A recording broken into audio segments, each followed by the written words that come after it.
Good afternoon, everyone. Carlos Adio with you here. And I have a very important message for you, which I believe will help clarify and give shed light on the difficult and complex situation that we're going through right now in the United States. Here we go with the title: U.S. Economic Crash, a Prophetic Dream. I hadn't had any significant dreams in a while, but this dream came with substantial detail and structure. I awoke after the dream and looked at my bedside clock. It was 4:15 a.m., November the 2nd, 2025. As I tell the dream, I'll do a running interpretation as well, according to the inspiration God's Spirit gave me. The interpretation will be in parentheses. In the dream, I was needing for some reason to go down the street and around the corner for something. I don't remember what it was. I think I was standing in front of my home and asked if one of the girls could accompany me. I would often take one of our children with me when I went out for a drive or a walk, and I thought it would be fun. Right away, two of the children came and joined me for my walk. One was the little girl, in parentheses, the Holy Spirit, uh, maybe age 9, and the other, a little boy, in parentheses, Jesus, around 5, I think. In parentheses, for protection and guidance, we should always ask the Holy Spirit and Jesus to accompany us whenever we go out. Close parentheses. And so, and so, we were off on our walk. At a street crossing, I bent down to the little boy and said, "Now, if you're going to go with me, you'll uh, you'll probably be out a while. I won't be able to bring you back right away if you get hungry or tired." In parentheses, here it was the Holy Father telling Jesus that he's going on a long journey to earth and suffer hunger and tiredness as a human, and that he won't be able to bring him back until his mission is accomplished. Close parentheses. In the dream, he seemed to be okay with that, uh, the little boy, and later it was only the little girl with me. I was holding her hand tight as we walked down the crowded streets, and I mean crowded. We were packed in like sardines as we all squeezed along the walkway of this jam-packed city street with all these super busy stores everywhere. In parentheses, the busy streets are man's fallen world. Masses of people obsessed with shopping at markets in the world of money, things material, greed, hate, envy, and war. Close parentheses. Then, somehow, in the midst of all the sounds and commotion, I caught sight of a I caught sight of a small sign in between the buildings and shops. The sign was all in caps, and I think it was one word, an unusual word, not one that I knew, maybe just the initials, a company or an entity. In parentheses, maybe it will be revealed to you what that word was. Close parentheses.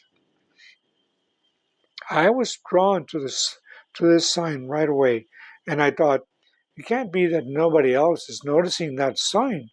Of course, it was somewhat obscured between buildings where I was seeing it, so the window of observation was quite narrow.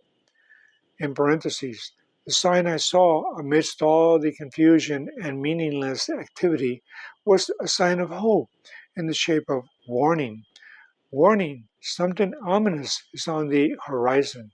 Close parentheses.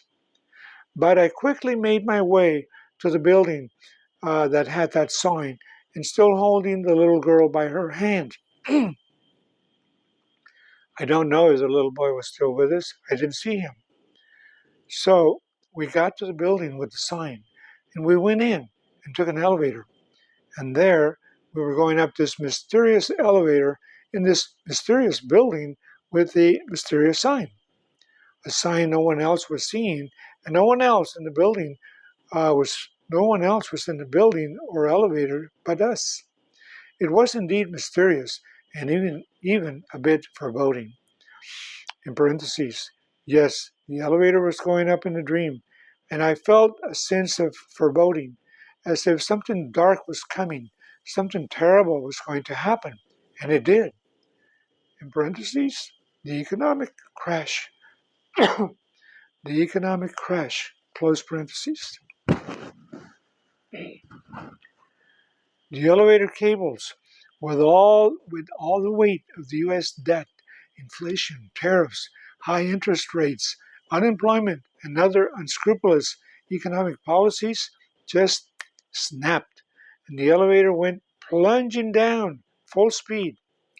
But to my surprise, as long as I held the little girl's hand, in parentheses, she represented the Holy Spirit, I could float, and we gently floated out of the elevator before it crashed. End of dream. Interpretation of the dream. All of the factors described above that made the elevator cable snap, rampant government borrowing, unchecked money printing, costly foreign wars, and tax policies favoring the wealthy, all combined to create an unstable economic environment that spelled serious trouble for the United States. When the government continually borrows and prints money without corresponding growth in real economic output, it devalues the currency and reduces overall confidence in the financial system. This in turn increases inflation, causing an increase in interest rates and a loss of purchasing power for ordinary Americans. As these conditions worsen, the gap between rich and poor widens, fueling social and political unrest. The middle and working classes are forced to bear the brunt of higher taxes and declining wages, while the wealthy benefit from policies designed to protect their interests. Ultimately, this economic turmoil is undermining the foundations of our stability and prosperity and is setting the stage for an all-encompassing hyper-economic crash that could have far-reaching consequences for all sectors of society, one that has the capacity to affect the entire global economic system. Parentheses. In a vision, I saw a black hole in the midst of the U.S., a whirlpool that was sucking all the assets and finances into it, along with other countries with financial ties to the U.S. All were being sucked in. Close parentheses. I believe this warning is being highlighted by God at this specific time because the U.S. has increasingly turned away from compassion and justice, choosing instead policies that harm her own poor, needy, and middle class citizens. God consolidates this warning message in the passages that follow, all taken from an ancient manuscript, the book of James. In the vernacular language of today, the text would read as follows. And a final word of warning to you arrogant rich who have used your wealth for personal gain at the expense of others. Take some lessons and lament. You'll need buckets for the tears when the, in parentheses, economic crash comes upon you. Your money is corrupt and your fine clothes stink. Your greedy luxuries are a cancer in your gut, destroying your life from within. You thought you were piling up wealth, but what you've piled up is judgment. All the workers you've exploited and cheated cry out for judgment. The groans of the workers you used and abused and fired are a roar in the ears of the Master Avenger, God. You've looted the earth and lived it up, but at the end of the day, all you'll have to show for it is a fatter than usual corpse. In fact, what you've done is condemn and murder the vulnerable, perfectly good people who stood there and took it. Meanwhile, all you who are suffering and afflicted by the unscrupulous rich rulers in government and corporations, continue to pray. Don't give up. Stay steady and strong and wait for the Master, for his return is imminent, and all those rich and tyrannical people who oppressed you and robbed you of your livelihood and even your lives will be brought before the great Judge of the earth. And behold, the Judge of the great white throne judgment standeth at the door. In parentheses, this means the return of Jesus is imminent. Close parentheses. Subtitle, Great White Throne Judgment. And I saw a great white throne, and him that sat on it, from whose face the earth and the heaven fled away, and there was found no place for them.